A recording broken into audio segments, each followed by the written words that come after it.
है, मैं इमरान खान।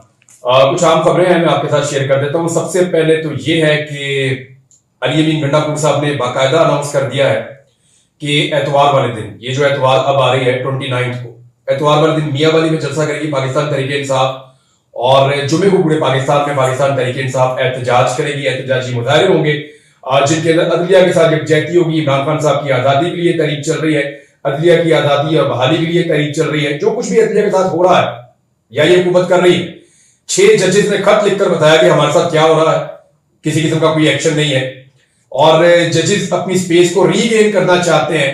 जो हालात उनके साथ पैदा होते हैं वो भी आपके सामने है, और जिस तरह एक आईनी तरमीम के जरिए से पाकिस्तान की जुडिशरी को बलडोज करने की कोशिश की गई वो भी आपके सामने है। फिर प्रैक्टिस एंड प्रोसीजर कमेटी जो है उसके अंदर जिस तरीके से उसको यरगमाल बनाया गया, यानी उसका एक उसूल था कि 3 सीनियर 3 जजेस होंगे, एक सुप्रीम कोर्ट ऑफ पाकिस्तान का चीफ जस्टिस, एक दूसरे नंबर वाले यानी मंसूर अली शाह साहब, एक तीसरे नंबर वाले यानी मुनीब अख्तर साहब। बहाना यह लगाया हुकूमत ने कि जनाब कोई एक जज अगर मुयस्सर ना हो तो फिर प्रॉब्लम हो जाती है। तो काजी फायद ईसा साहब जो है उनको इख्तियार दे दिया गया कि आप और मंसूर अली शाह साहब तो होंगे, तो तीसरा जज अगर मुयस्सर ना हो तो आप अपनी मर्जी से जज ले सकते हैं। तो काजी साहब को तीसरा जज मंसूर अली शाह साहब के बाद तीसरा जज उन्हें मुनीब अख्तर साहब को ही रखना चाहिए था, लेकिन काजी साहब ने फौरी तौर पे अपनी मर्जी के एक जज साहब, और ये वो जज साहब है जिन्होंने मखसूस नशिस्तों के फैसले में तफसीली फैसला आने से पहले इन्होंने एक इख्तलाफी नोट लिख दिया था, और काजी फायद ईसा साहब जो हैं वो उन्होंने उनको लागी कमेटी का हिस्सा बना दिया। अब काजी फायद ईसा साहब की यहां पे ग्रिप है। अब मंसूर अली शाह साहब कोई भी इख्तलाफ करें कोई फायदा नहीं है, अपनी मर्जी का बेंच काजी फायद ईसा साहब बना सकते हैं, चीजें उनके कंट्रोल में। यानी आप ऐसे समझ लें कि काजी फायद ईसा साहब चाहे अकेले भी होते तो जो मर्जी कर देते। अब ये 3 लोग हैं तब भी काजी साहब जो मर्जी कर लेंगे, क्योंकि 2 का वोट जो है वो इंपॉर्टेंट होगा। अब यहां पे जो है वो सीनियर 3 वकला, जिनमें सुप्रीम कोर्ट बार है, जिनमें पाकिस्तान बार काउंसिल है, इन्होंने भी प्रोटेस्ट किया है कि ये आप ज्यादती कर रहे हैं। पाकिस्तान भर से वकला इसके बारे में कह रहे हैं। वकला के हवाले से एक और इंपॉर्टेंट चीज मैं आपको बता दूं कि मुमकिन है कि जुमेरात के जुमे को, मैंने आपको पहले भी बताया कि खैबर पख्तूनख्वा में वकला का इकट्ठ दोबारा हो जाए, और अब खबर ये आ रही है कि वकला शायद कोई डेडलाइन देने वाले हैं हुकूमत को कि जनाब इस तारीख तक हम आपको डेडलाइन दे रहे हैं, इस तारीख तक आपके पास मौका है कि आप जस्टिस मंसूर अली शाह साहब का चीफ जस्टिस ऑफ पाकिस्तान के लिए तकर्री का नोटिफिकेशन जारी कर दें। काजी फायद ईसा साहब की तकर्री का नोटिफिकेशन हुकूमत ने 3 साढ़े 3 माह पहले ही जारी कर दिया था। जब जस्टिस उमर अता बंदियाल साहब चीफ जस्टिस थे तो काजी साहब ने बाद में चीफ जस्टिस बनना था, तो हुकूमत ने उनका चीफ जस्टिस का नोटिफिकेशन उनको बाअसर बनाने के लिए बहुत पहले जारी कर दिया था, और वो जो नोटिफिकेशन जारी हुआ था तो उसकी बुनियाद पर तो अब तक हो जाना चाहिए था जस्टिस मंसूर अली शाह साहब का भी, लेकिन हुकूमत कर नहीं गई। हुकूमत को खतरा इस बात का है कि अगर जस्टिस मंसूर अली शाह साहब आएंगे तो बहुत मुमकिन है कि वो केसेस खुल जाए जो अभी तक नहीं खुल रहे, वो हल्के खुल जाए जो अभी तक नहीं खुल रहे, जहां जहां पे धांधली हुई है वो मामला ट्रिब्यूनल्स के अंदर खुल जाए जो अभी तक नहीं खुल रहे। अगर ये सारे मामला खुल जाते हैं तो इसका मतलब क्या है? इसका बड़ा वादे और साफ एक ही मतलब है कि ये हुकूमत की सीटें गिरना शुरू हो जाएगी, खत्म होना शुरू हो जाएगी। एक एक दिन में आपको खबर मिलेगी 2 सीटें गई, 3 सीटें गई, 1 सीट और गई, 3 वहां से गई, 4 वहां से गई, इनकी सीटें ऐसे उड़ेंगी। ये हुकूमत अभी तो 2 तिहाई के चक्रों में है ना, इनकी सादा अक्सरियत नहीं बचेगी, और जब इनकी सादा अक्सरियत नहीं बचेगी तो फिर क्या होगा? पाकिस्तान या तो दोबारा इलेक्शन की तरफ जाएगा, या तो पाकिस्तान दोबारा इलेक्शन की तरफ जाएगा। इतने मुतनाज़ इलेक्शन के बाद मौलाना फजल रहमान साहब क्या कह रहे हैं ये देख लें आप। मौलाना साहब कहते हैं यार हमने तो थोड़ा बहुत मुसव्वदा पढ़ा, और मुसव्वदा पढ़ने के बाद समझ आई कि ये हुकूमत क्या करने जा रही है, तो इस बुनियाद पे हमने इनकार कर दिया हुकूमत को, जनाब आपने जो मुसव्वदा लिखा है वो गलत है। लेकिन फजल रहमान साहब ये कहते हैं कि जब मैं पब्लिक में जाता हूं तो लोग मुसव्वदा पढ़े बगैर ही इनकार कर रहे हैं। वो क्यों इनकार कर रहे हैं? वो इसलिए कि वो ये समझते हैं कि इस मुल्क में इलेक्शन हुए ही, वो इस इलेक्शन को ही नहीं मानते। ये एस्टैब्लिशमेंट की असेंबली है, ये फजल रहमान साहब ने कहा। मुल्क में इलेक्शन नहीं हुए, अवाम की नुमाइंदगी ही नहीं है, अवाम इस मुल्क में होने वाले इलेक्शंस को मानते ही नहीं है, असेंबली को नहीं मानते, तो इसके साथ कानून साजी कैसे हो सकती है? तो फजल रहमान साहब ने तो लगता है अपनी कश्तियां जला दी। तो मौलाना फजल रहमान साहब ने तकरीबन अपनी कश्तियां जला दी हैं, और उनके कश्तियां जलाने के बाद उनका तो वापस आना मुश्किल लगता है। लेकिन 2 बंदे मौलाना फजल रहमान साहब की पार्टी में ऐसे हैं जो फ्लोर क्रॉसिंग कर सकते हैं। यानी वो मौलाना साहब की मर्जी के बगैर कौमी असम्बली में जाके वोट डाल सकते हैं। इसी तरह 2 सेनेटर्स भी मौलाना साहब की पार्टी में ऐसे हैं जो मौलाना साहब की मर्जी के खिलाफ जाकर दूसरी तरफ वोट डाल सकते हैं। तो सेनेट में अगर हुकूमत सारे बंदों को भी अपने साथ मिला लेती है तो हुकूमत 62-63 पे पहुंच जाएगी। यानी कुछ ना कुछ करके सेनेट में हुकूमत अपनी मेजॉरिटी हासिल कर सकती है। वो कैसे? 58 उनके पास हो जाते हैं एएनपी को मिलाकर। 2 अगर वो अख्तर मेंगल साहब के 2 बंदे साथ मिला लेते हैं तो उनके पास 60 हो जाते हैं। 1 उनके पास अगर कामिल अली आगा मिल जाते हैं तो 61 हो जाते हैं।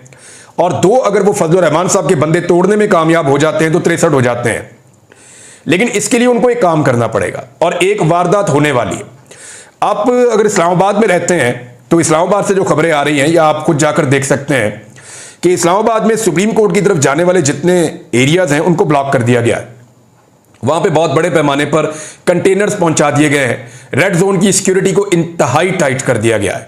उसकी वजह क्या है? क्योंकि सुप्रीम कोर्ट में कुछ डेवलपमेंट्स होने जा रही हैं और इसके अंदर किसी किस्म की रुकावट नहीं चाहता यह निजाम। डेवलपमेंट क्या होने जा रही है, उसमें रुकावट किस तरह की आ सकती है, ये चीजें मैं आपके सामने रख देता हूं। डेवलपमेंट यह होने जा रही है कि सुप्रीम कोर्ट ऑफ पाकिस्तान ने जो फैसला दिया हुआ था 63A के मुतालिक कि अगर कोई भी रुकन असेंबली अपनी पार्टी की मर्जी के खिलाफ वोट डालेगा तो ना ही वोट काउंट होगा बल्कि उसकी रुकनीयत भी खत्म हो जाएगी, वो डी-सीट हो जाएगा, उसको दोबारा इलेक्शन लड़ना पड़ेगा। यह फैसला दिया था 2022 में। अब मामला यह है कि इस फैसले के अंदर एक तब्दीली करवाना चाह रही है हुकूमत। इसके अंदर अपील करके रखी हुई है और वो अपील अब लगाई जा सकती है क्योंकि एक नई कमेटी बन गई है जिसमें जस्टिस कादी फायद ईसा साहब को, मुनीब अख्तर साहब को निकालने के बाद एक हम ख्याल जज मुयस्सर आ गए हैं।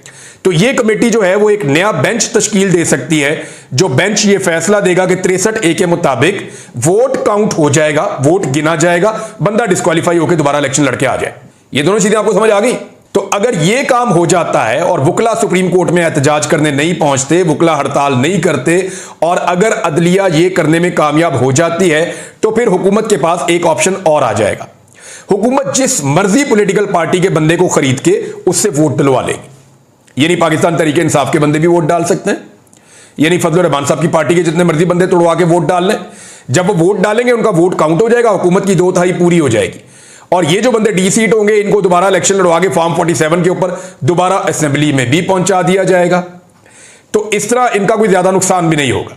यह है एक साजिश जिसकी तैयारी की जा रही है। अब इसमें अगर बचना है तो एक ही तरीका है।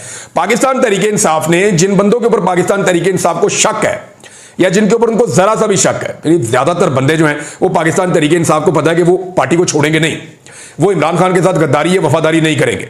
80% बंदे, बल्कि इससे ज्यादा बंदों के ऊपर उनको पूरा यकीन है। सिर्फ 12 बंदों के ऊपर उनको ज्यादा शक है और 15-16 बंदे ऐसे हैं जिनके ऊपर कम शक है। तो टोटल मिला के ये 15-16 बंदे ही हैं जिनके ऊपर पाकिस्तान तहरीक इंसाफ के लोगों को या उनकी क़यादत को शक है कि कहीं ये कंप्रोमाइज ना हो जाएं या इनके ऊपर ज्यादा दबाव डाल के या इनको अगवा करके या इनके घर वालों को अगवा करके या इन्हें मजबूर करके इनसे वोट ना ले लिया जाए।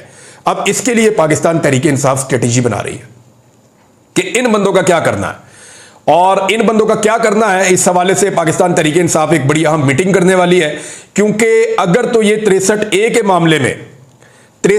के मामले में अगर हुकूमत अपनी मर्जी का फैसला ले लेती है सुप्रीम कोर्ट ऑफ पाकिस्तान से एक हम ख्याल बेंच बनवा कर, तो फिर आप याद रखिएगा मेरी ये बात कि फिर फौरी तौर पे दोबारा आईनी तरमीम पेश की जाएगी और उस आईनी तरमीम में वोट भी ड्रामाई अंदाज में पूरे हो जाएंगे और फिर कादी फायद ईसा साहब जो चाहते हैं या हुकूमत जो चाहती है कादी फायद ईसा साहब के बारे में वो भी हो जाएगा। अब इस पे तहरीक इंसाफ को स्ट्रेटेजी बनानी है। मैं अभी आपके साथ शेयर नहीं कर रहा, कुछ चीजें मुझे पता भी हैं लेकिन आपको मैं बाद में बताऊंगा।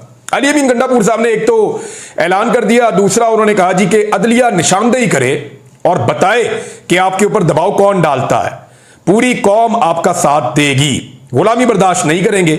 47 की हुकूमत और उसके किसी गैर आईनी तरमीम को नहीं मानते और ना ही गैर आईनी तरमीम वाली अदालत को मानते हैं। इमरान खान की रिहाई तब होगी जब यह अदलिया आजाद होगी और अदलिया की आजादी के लिए वो कह रहे हैं जी हम तहरीक चला रहे हैं। अली अमीन गंडापुर साहब ने और भी बहुत सारी बातें की लेकिन यहां पे एक नया प्रोपेगेंडा जो इमरान खान साहब के खिलाफ किया जा रहा है। 2 कार्ड दोबारा इस्तेमाल किए इस हुकूमत ने। एक कार्ड इस्तेमाल किया इन्होंने मजहब का और दोबारा से कुछ टॉक शोज के अंदर या इधर उधर अब आप आवाजें सुन रहे हैं कि मजहब कार्ड इमरान खान के खिलाफ दोबारा इस्तेमाल करना शुरू कर दिया गया है। और दूसरा, इसराइल के साथ इमरान खान को जोड़ा जा रहा है। जैसे ही इसराइल के साथ इमरान खान को जोड़ने की कोशिश की गई एक आर्टिकल का हवाला देकर, और उस आर्टिकल में कहीं किसी ने यह नहीं कहा कि इमरान खान इसराइल का हमायती है, या इमरान खान इसराइल को तस्लीम करना चाहता है, या इमरान खान इसराइल को तस्लीम करने के लिए रास्ता बना रहा है। इस आर्टिकल को किसी ने भी अगर पढ़ा है, यानी अव्वल तो ये पढ़ते ही नहीं है, लोग बगैर पढ़े ही नारे लगाते हैं। मैंने पूरा आर्टिकल पढ़ा, 2 दफा पढ़ा। मैंने कहा मैं देखूं इसमें कहां लिखा हुआ कि इमरान खान इसराइल को तस्लीम करना चाहता है, तो कहीं भी नहीं लिखा हुआ। और इमरान खान की पार्टी ने उस वक्त से लेकर अब तक मेरे ख्याल में दर्जनों इमरान खान साहब के स्टेटमेंट्स और उनके ट्वीट्स ये निकालकर उन्होंने वायरल कर दिए सोशल मीडिया पे, जो इमरान खान साहब ने इसराइली पॉलिसियों और उनके जुल्म के खिलाफ बार बार आवाज उठाई हुई है। तो ये तो जनाब बड़ा क्लियरली मैं आपको बता देता हूं। एक और चीज आपको आज मैं बताता हूं, इमरान खान साहब के ऊपर एक्चुअली दबाव कब आया था कि आपने इसराइल को तस्लीम करना है या इसराइल के लिए हालात को नॉर्मलाइज करना है। 2 दबाव थे इमरान खान के ऊपर। एक तो मोदी के साथ बातचीत करने का, उसको पाकिस्तान में दावत देने का, तो इमरान खान साहब ने वो कैटेगोरिकली इनकार किया कि जी मैं नहीं करूंगा और ना मैं ये करना चाहता हूं। दूसरा, इसराइल के साथ चीजें नॉर्मलाइज होनी चाहिए, कुछ ताल्लुकात बनने चाहिए, बैकडोर चैनल ही बन जाए, ये जो है मुतालबा इमरान खान साहब से किया जाता था। तो इमरान खान साहब ने इसके ऊपर जो मौकिफ लिया था, ये मैं आपको बताऊं, 15 सितंबर 2020 को यूएई ने और बहरीन ने, इन 2 मुल्कों ने 15 सितंबर 2020 को इसराइल को तस्लीम कर दिया था, हालात को नॉर्मलाइज कर लिया था उनके साथ। इसको डील ऑफ द सेंचुरी भी कहा गया था अमेरिका की जानिब से। उस दौर में इमरान खान साहब के ऊपर बहुत दबाव डाला गया था। इवन दोस्त मुसलमान मुल्क हैं वहां से भी दबाव आ रहा था कि आप भी इसराइल के साथ हालात को नॉर्मलाइज करें। उस वक्त जनरल बाजवा सहाफियों को बुलाकर इसी चीज की तरगीब देते थे, और पाकिस्तान की उस वक्त की एस्टेब्लिशमेंट इमरान खान साहब पे दबाव डाल रही थी। अब मैं बताता हूं, मैंने इमरान खान साहब से उसी साल में यह क्वेश्चन पूछा था, और मैंने उनसे इंटरव्यू करते हुए यह बात पूछी, और इंटरव्यू के बाद मैंने दोबारा उनके साथ बैठकर एक कमरे में यह बात पूछी। मैंने कहा खान साहब मुझे बताएं कि आपके ऊपर क्या दबाव है। तो उन्होंने बड़ी बेजारी का इजहार किया। उन्होंने कहा यार ये बुज़दिल है, ऐसे करके उन्होंने एक लफ्ज़ बोला था। और मैंने कहा क्या हो गया, मुझे बताएं एक्चुअली क्या चल रहा है। तो इमरान खान साहब ने उस वक्त मुझे बताया था कि वाकई हमारे ऊपर दबाव है, लेकिन मैं किसी सूरत भी इसराइल को तस्लीम नहीं करूंगा। तो मैंने वहां पे एक लुकमा दिया, मैंने कहा खान साहब इसमें पब्लिक प्रेशर का आपको, उन्होंने कहा यार पब्लिक का प्रेशर तो तब है जब मैं मानूंगा। भाई मेरा अपना ज़मीर नहीं मानता, मैं खुद कभी ये करना ही नहीं चाहता, मैं ये कर ही नहीं सकता, मैं अपने अल्लाह को क्या मुंह दिखाऊंगा। वो एक्चुअली इमरान खान साहब ये कहते थे। तो वो इसके मामले में बहुत क्लियर थे। अगर आपको कोई भी ये कहे कि इमरान खान किसी भी सूरत में इसराइल को तस्लीम करने वाले थे या कश्मीर के ऊपर सौदा करने वाले थे, तो ये जिसको कहेंगे ना सेंचुरी का झूठ होगा, बेहतरीन किस्म का ये झूठ होगा। क्योंकि इन 2 चीजों की इमरान खान ने कीमत चुकाई है, और पाकिस्तान में बेशुमार लोग इसके गवाह हैं। और इस्लामोफोबिया के खिलाफ जो उन्होंने आवाज उठाई, उसके ऊपर अब मुझे कुछ कहने की जरूरत नहीं है। नाज़रीन, एक और खबर अमेरिका से है। शहबाज शरीफ साहब अमेरिका तशरीफ ले गए। वहां पे शहबाज शरीफ साहब ने जाके अक़वाम मुत्तहिदा में खिताब करना है, और उधर जो ओवरसीज पाकिस्तानी है उन्होंने कमर कस ली है।